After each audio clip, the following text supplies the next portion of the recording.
officially start. Hi everyone, and welcome to KMGN's annual course, this year speaking about the journey from strategy through change management to impact. And today I have the pleasure, no, not the pleasure, but I'm presenting myself. So pleased to meet today, Maria will lead the session, and we will be speaking about ISO 3041. So Vincent and Rudy, please help me. And if there are questions on the chat that I don't see because I'm so focused, please yell out, shout out, or whatever. And thank you everyone for your love and support. It's so important. So I really hope that we are all in a better place as soon as possible.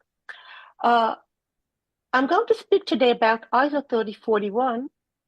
And while I cannot share everything that's going on behind the scenes on the new version, I will carefully share as much as possible that is, of course, permitted. And you are welcome to ask me any question. And worst case, I cannot answer. To those who are not familiar, I lead the ISO 3041 team that is in charge of writing, that was in charge of writing version 1, 2018 version of 3041, the ISO standard of KM. And now, these days, we are working on version number 2.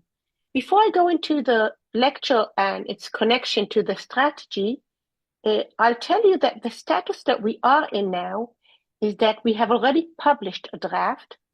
We received something like nearly 200 comments that we are working on nowadays. And within a month, we will finish that. Why am I sharing the status? Because that means that within a year or less, we all hope that the standard will be out there, the new version will be out on the air and available for everyone. It will be up to date, so it will include references to AI, references to topics that we didn't dare dealing in version 1, like tacit knowledge. So that's one reason. And the other reason is that because it was already published to the countries as a draft, I have more freedom in sharing, so you have more freedom in asking questions to do with it. So after this very long introduction, I think it's time to share my screen.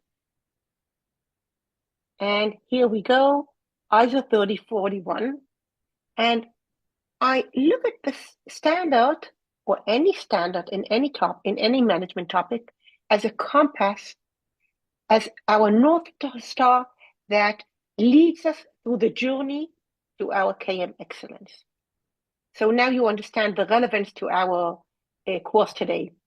So first of all, what will I be speaking about? I'll give a very short introduction on the idea of standards.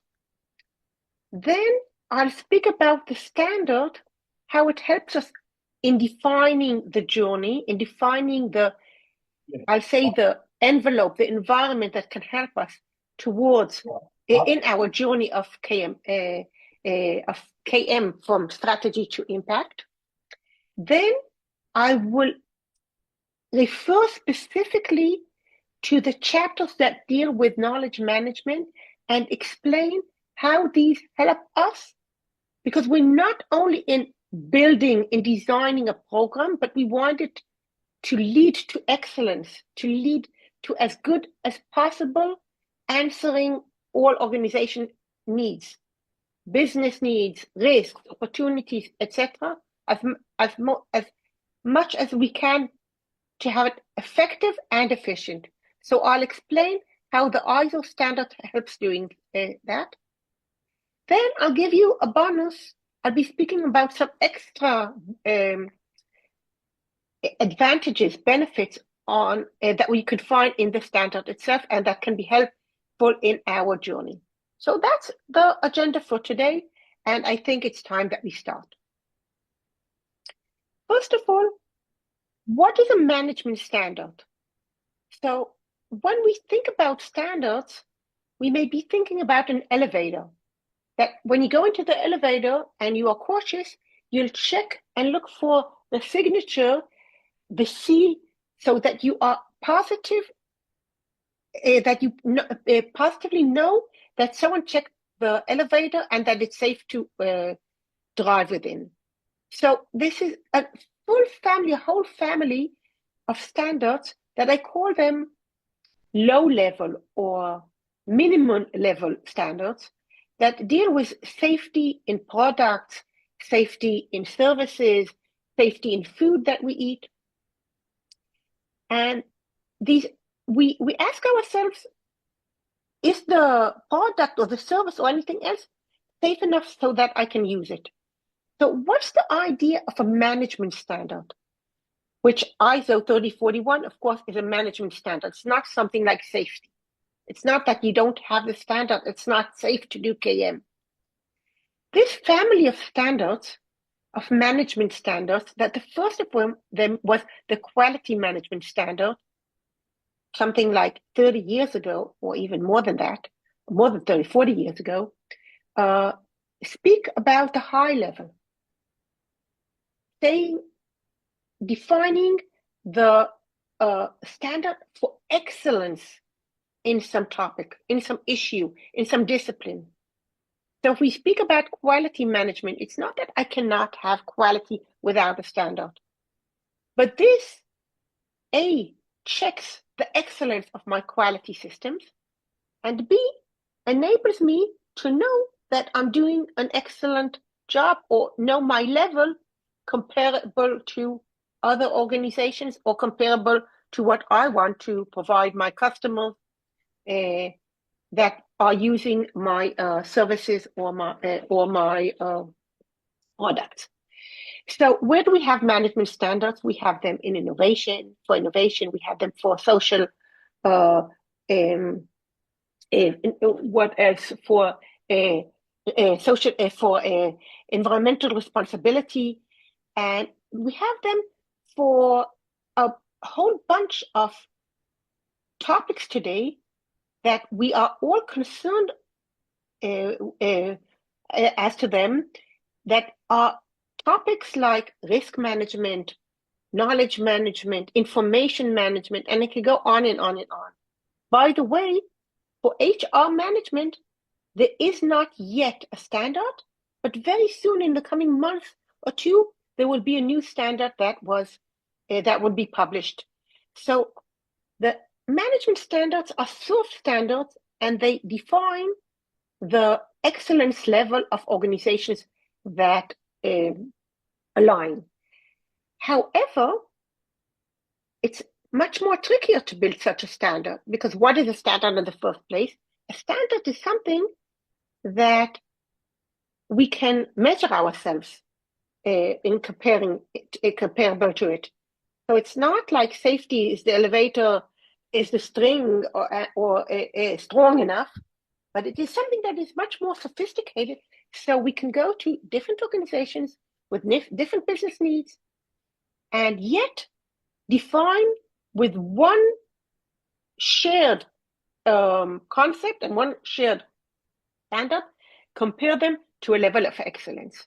And that's ISO 3041. So first of all, I explained the idea of standards, and we spoke about the idea of management standards. And I just want to tell those who are not familiar, it's very close to what you would have been writing if you write an SOP. But while the SOP explains how you do something, when we speak about the standard, it only speaks about what you have to comply with and not how. Always the how is defined by you depending on your context. I'll continue, but if anyone has questions, feel free to ask. So what is ISO 3041? ISO 3041, first of all, it is the management standard dealing with knowledge. How do I manage my knowledge in an excellent way, in a way that complies with excellent level so that I can be accredited to the standard? It speaks about three terms that I want to explain with the coming 2-3 minutes, because it's not that simple. What knowledge is, we know. It's not easy for people, for auditors. No, I didn't mean to raise my hand. Somehow I'll have to stop. I'll have to lower my hand some way. I'll find a way to do it. Yes, here we are. So when I speak about the standard, it looks on 3 levels. First of all, an interesting question is, what are the subjects? What are the items that we are managing there? And we want to say it's not exactly items, but it is, but they're fluid, and that's the knowledge. So it defines what knowledge is. It speaks about different forms of knowledge. The most two that come to anyone's mind would be tacit knowledge and explicit knowledge. I'll give you a hint. As we are looking always for consensus in terms, we do speak about tacit knowledge, but instead of speaking about explicit knowledge, which has different interpretations, it speaks about codified knowledge, but you can think on it in your heads as explicit knowledge. It's knowledge that has been codified. So these are 2 forms of knowledge. There are additional forms of knowledge. And for example, it speaks about the need to manage not only the explicit knowledge, the codified knowledge, but also the tacit knowledge. It's not that you cannot only manage your explicit knowledge, but if you do so, no chance that you are an excellent in the things that you're doing.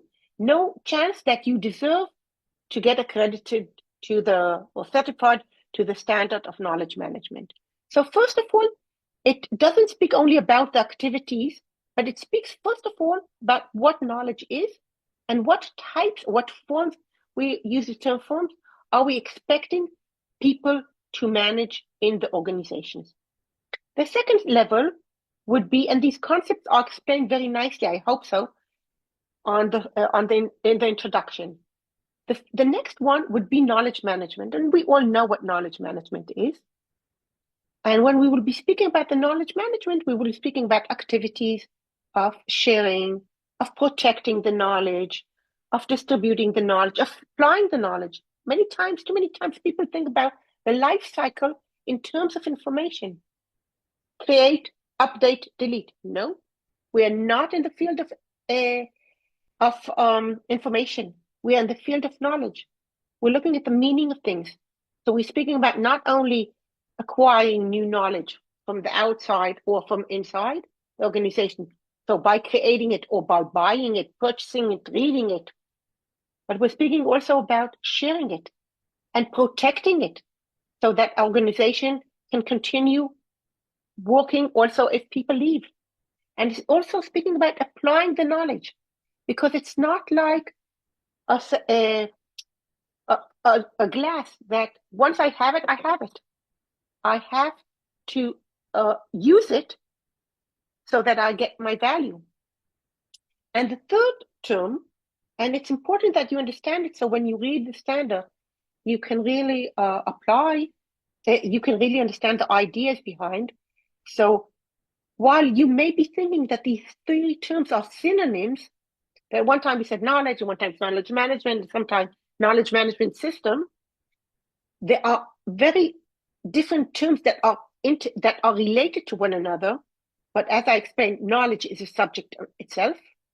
Knowledge management is the discipline of handling systematically the knowledge in the organization so that it can achieve its objectives and protect itself and grow as much as possible.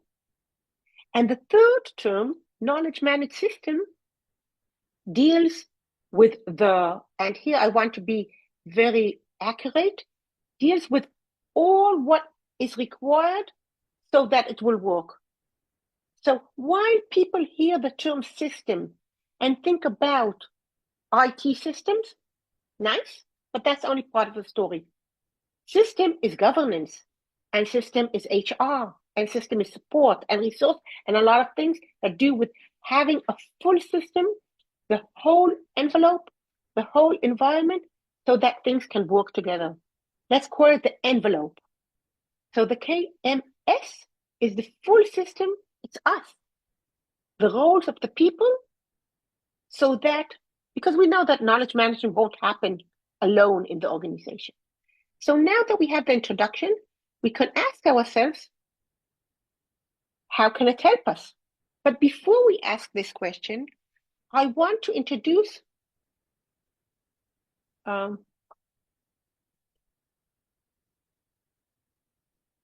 want to introduce you to the chapters, so that when you will be doing the task, or when you will be thinking about what I'm saying, you will understand. So I didn't write all the chapters. This is not a mistake. I didn't ignore 1 and 2, but I didn't write them because they're technical and they don't have anything there that, what's the scope and what does it refer to. They're not interesting. They're technical. You can skip them. But we have 2, 5, 9 chapters that are important. Some are even more important in the specific eyes of KMers, including the introduction. Introduction is something that you think that you can skip. Do not skip it. For example, it explains what are the 3 terms I spoke about: knowledge management system, and it has additional ideas in it. And don't skip the annexes. There are 3 annexes that take some important ideas that we all need in order to hold a KMS, an excellent KMS, and explain them with more details. So I also say that the context of the organization is where we hide all our requirements of knowledge management itself. And those who remember it from the first version, we had the full life cycle. We used the SECI life cycle. Hint, it won't be there and no more. We will be using other terms, but we will be referring to similar things. It speaks about culture of knowledge management, and not only, I call it direct and indirect, and I'll speak about it later on what more is included. But these are the chapters. And while you see these chapters, and I can even screenshot them and put them in our chat.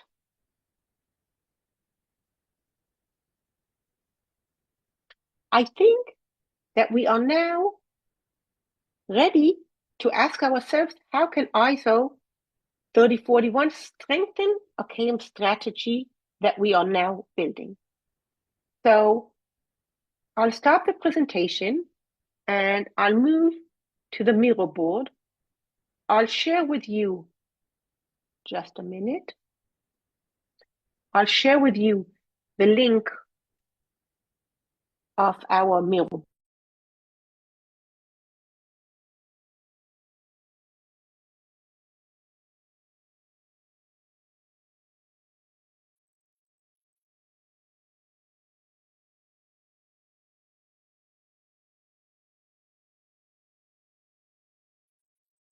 Moria, you muted yourself. Thank you. That was interesting. Always the one that's leading the session has to be to surprise people. So I found another way to surprise people. So just a minute. Thank you.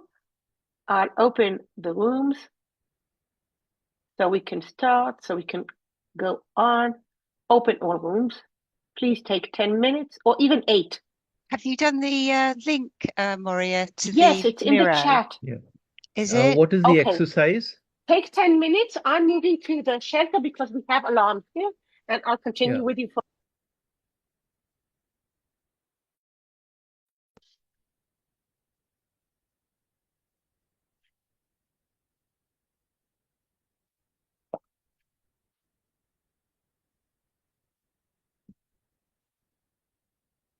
starting another recording, as we lost the existing one, I saw what you have been writing in the Miro board, and I found there several types of ideas. Some of them spoke about the importance of using it if you're alone in your organization and you don't know with whom to consult, or if you want to compare to others. Some spoke about specific chapters that are helpful, and some spoke about some specific ideas that are mentioned within the standard. But I want to be more specific and to continue and show you where can we use it even more, being even more accurate. So I'll share my screen again.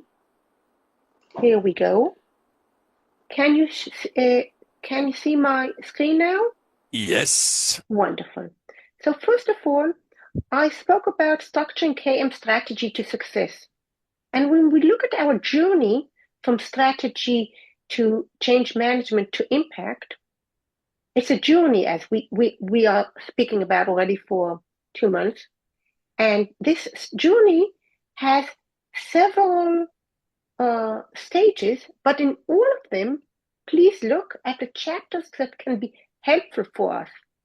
Leadership. When do we need leadership? That's chapter 5.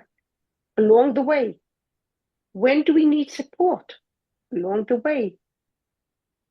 When we're speaking about support, please look, we're speaking about having resources.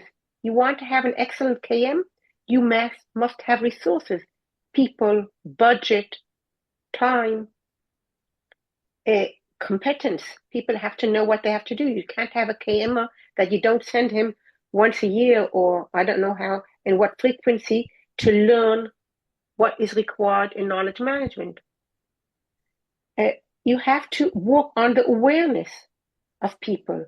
You have to work on the skills on how and with whom you do communication. You have to speak about the documentation of the KMS itself, of the system itself. I'm not speaking about us documenting our knowledge. So all these come under support. I'll continue. Planning. It's not enough that we have the leadership with us and we have the envelope, what I call the surrounding, the resources, the competence, the awareness, etc. We have to year by year plan and decide how we take what we have one step forward. So each of these chapters is not only an exclamation mark and a title. It has a lot of details that explain how to do it or what should be included within it. Operations. Performance evaluation. And last but not least at all in KM, or the idea of improvement. No matter what we do, no matter how a KM program looks, we have to check again and again how to fix it when some things work less good than we planned. And we have to ask ourselves how to improve it to take it to the next step. So each of these chapters can give us ideas or directions, may I say, on how to build our strategy and how to strengthen it along the way. I'll continue because I see that the time is flowing by. When I'm speaking about achieving KM excellence, I want to understand what that means and how the standard can help me in my journey in order to advance my level of KM. So I'll ask you, and I'll be glad if you can share on the chat, what do you think that can help advance KM excellence? Please try writing. We'll take a minute.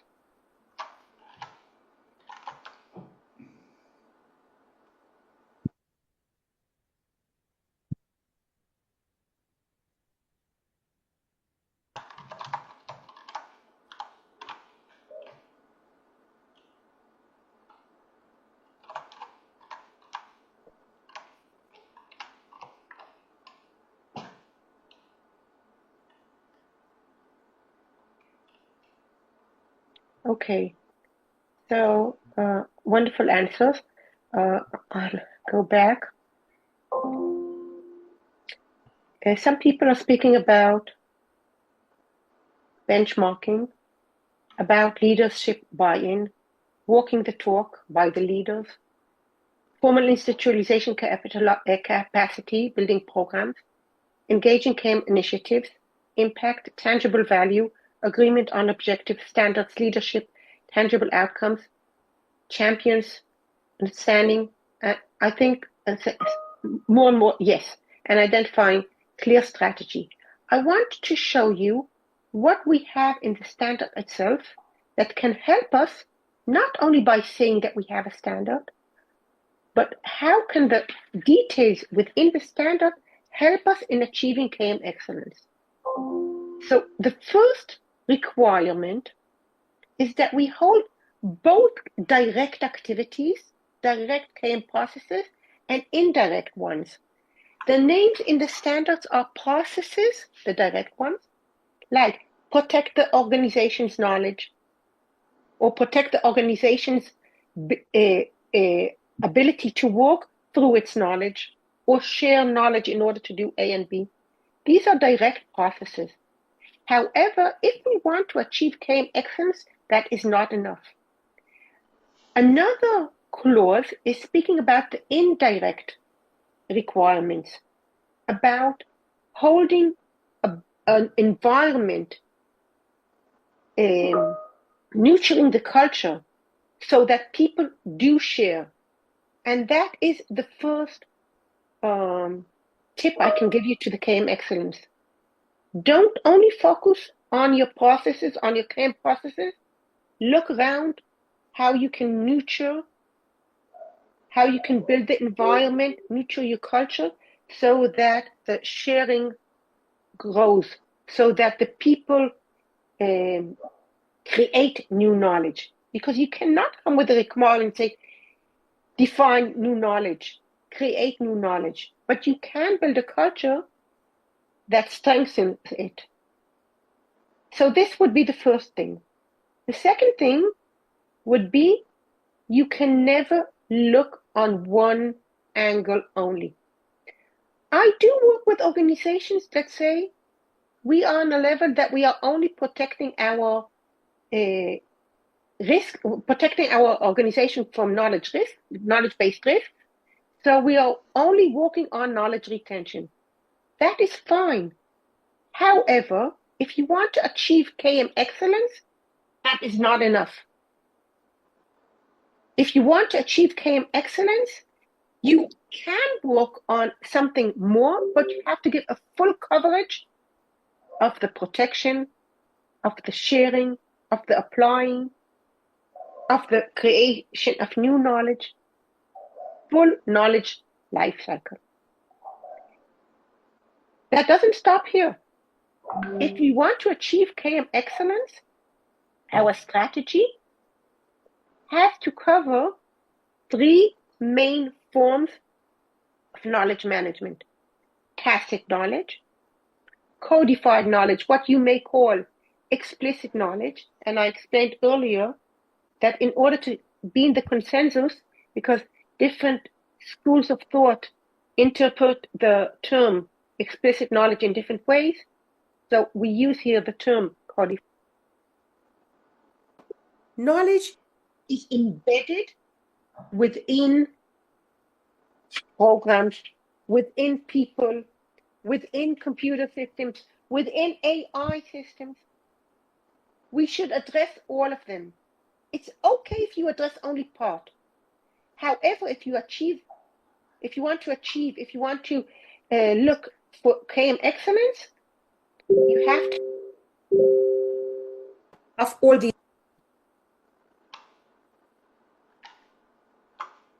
Any questions? Not question. Only one remark. Tacit, codified, and embedded. I think one is already too much. Organization don't understand what knowledge management is, And if we are not very simple, that's become complex for them. So between codified and embedded, what is codified can be embedded and so on. So I wouldn't say codified / embedded. In my position paper, I use only explicit, implicit. That's it. Otherwise, people don't understand. Alexander, we are looking Maria. how KMers can achieve the KM excellent. The readers of this standard should be KMers. These are not general people who want to understand. There are chapters that can help the KMers explain the organization, what KM is, what the benefits are. However, if you want to have excellence, you have to cover also embedded knowledge. You don't have to use these terms when you speak to management. That's fine.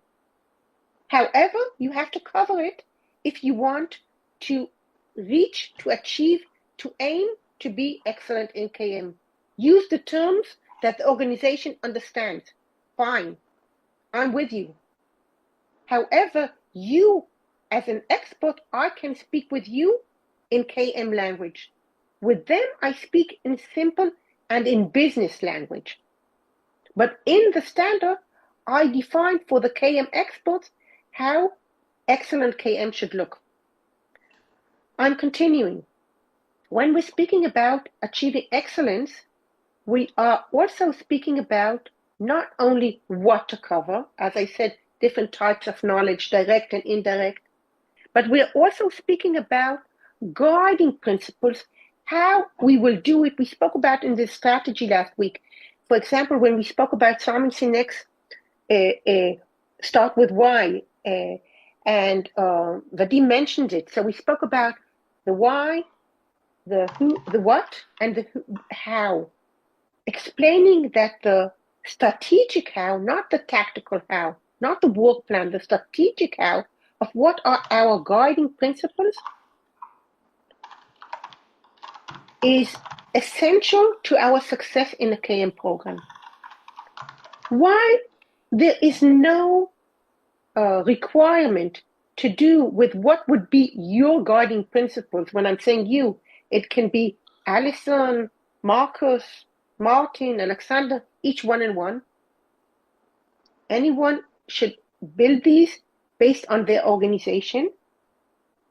However, in the introduction, there is a chapter, or clause, may I say, that includes the guiding principles to KM excellence agreed by a large team of KM experts. Why am I saying a large team? Because in the room, we are representing different countries, and each one and one of them has committees within their countries, which they check and add, and then they go to the public and ask their thoughts. So when we integrate it all together, I think that we crystallize nice guiding principles to KM excellence. Now, I'm looking at my watch, and I think that we don't have time. So I ask you know what? Let's take a minute, and everyone share. If you can share one guiding principle to KM excellence that you think that you use in your KM program. What would be your guiding principle to KM excellence? I'll give you an example. Work agile. Never start only top down. Also, always work agile, because organizations don't understand big programs because knowledge management is not tangible. So that can be an example of a guiding principle. Please share your guiding principles, one of them at least.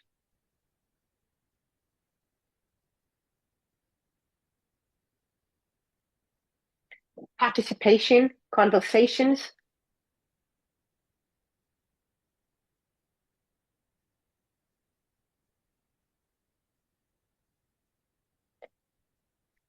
Being very specific, always go to the problems and to the stakeholders. Sharing success stories, that's a guiding principle that can help any one of us succeed. Get agreements with business. I'm jumping on and on because you can see it. And I want to share with you what are the guiding principles that you can find? And I'm giving you here all the time titles, but the standard includes a lot of details, turning these big ideas that are maybe easy to being very accurate, and therefore being directing us to excellence. So what would be the principles? The first one is unlocking the value. Always look, and that may refer to what Veg spoke about, how you unlock the value of knowledge within the business. Always see that you handle also the culture and the working environment. Prioritize critical and vulnerable knowledge. Aim to share understanding, and this brings ideas, and this connects and refers to with someone who spoke about conversations. Here are short ideas how to build the shared understanding. I'm reminding us all that part of the definition of knowledge is understanding. It speaks about implementation approach. It speaks about customization, customizing it to the needs again of your audience. And it's customization also in the language you use, and also in what you do, and also how you do it. Never copy paste. We are all in favor of knowledge management and knowledge reuse, and whatever we say reuse, but we have to customize it so that it succeeds. I'm adding here a plus because there are good chances, and I won't speak about it because it's still under discussions, that there will be an additional guiding principle. Whenever I'm not saying not because I want to be overprotective, but it's not really mature enough to be defined and shared. But maybe we will stop with 6. Maybe there will be the number 7. So this also can help us all guiding to our KM excellence. But I want to also share with you what I see between the rows, between the chapters, between the clauses, between the lines within the standard. And these are things that the auditor, if you bring an auditor, will never look at. They are not for him. They are for us, for the KM community. And they can help us in our chase of knowledge management excellence, of course, as means for business excellence, both in the body and in the annexes. So what can be found that can really help us? What are the pluses? What are the additional extras? First of all, there's a nice explanation what is KM. Alexander, you spoke about using simple language, and how do I explain what KM is? Not only a definition, but a full explanation. In the introduction, you can find one. Maybe that can help us when we use and when we build our pitch. Why KM? This would be in one of the probably in one of the. It was in the body, in the introduction. Maybe it will move to the annex. I'm not sure. What are the benefits? The typical benefits of KM. It may stay with what is KM, the body in the introduction itself. So while we can come up with a list, because we are all experienced of why KM, what KM can help any organization, we have here not somebody, but a full bunch of experts from different countries that represent their committees, that represent the public, etc., that are speaking about the short list of where KM can help in organizations on the benefits. Another helpful thing are definitions. Why are definitions so important? Many reasons. I can speak only about that a full hour, which we don't have now. But it can help us when we explain, or when we say knowledge is A, or knowledge management is B, or lessons learned are C. And we are and while people may say, yes, but there are so many definitions, yeah, they're correct. There are so many definitions. But if there is one definition that is the North Star of the definitions, one source, it will be the ISO standard for knowledge management. And may I say that we sat also, another Judy from the team and myself, we sat in the ISO 9000 and ISO 9001 committees in order to see that our terms and definitions and requirements are reflected within 9001, and therefore next month, when the formal 9000 ISO 9001, the new one, will be published, you will see there that the 716 is refined, so it aligns one-to-one with our knowledge management standard. In 9000, in ISO 9000, which speak about all the terms and concepts, you will find our words. It's even so, I even said that's funny because they're going to be published next month and we only next year. So formally, we are going to be referring to them and not them to us. But that's fine for us because even in ISO itself, there are tons of standards and dozens of knowledge and knowledge management definitions.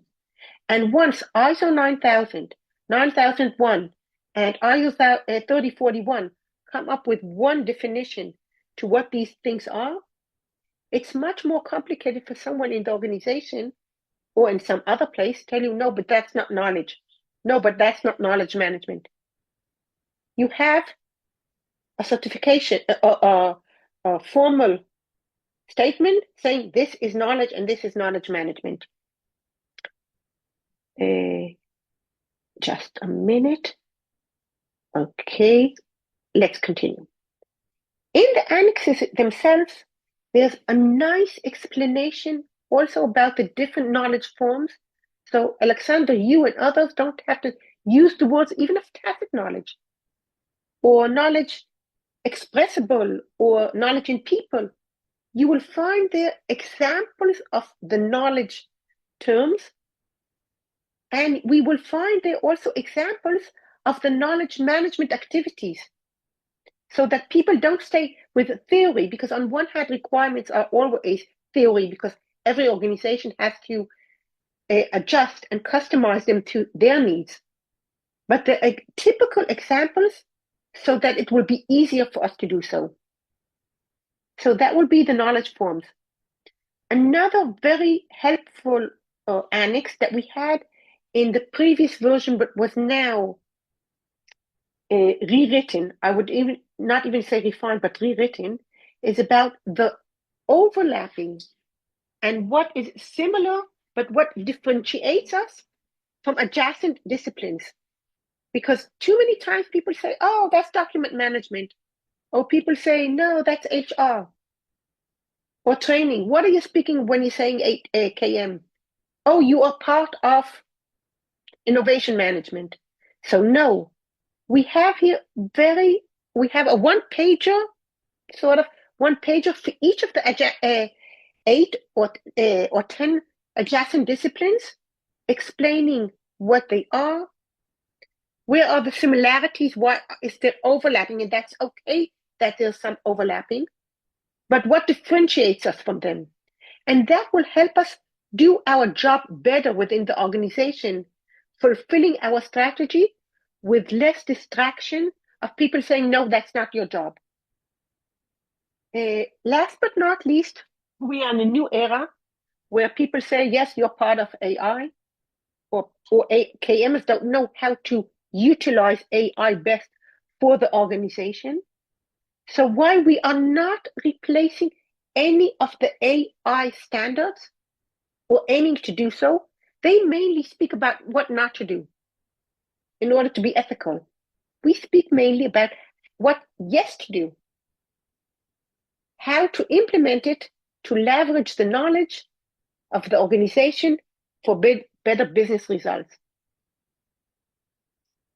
So that's it. We spoke about how to structure the strategy for success, support, resources, leadership, etc. And there are many details for each. There would be between 5 to 10 specific requirements or explanations.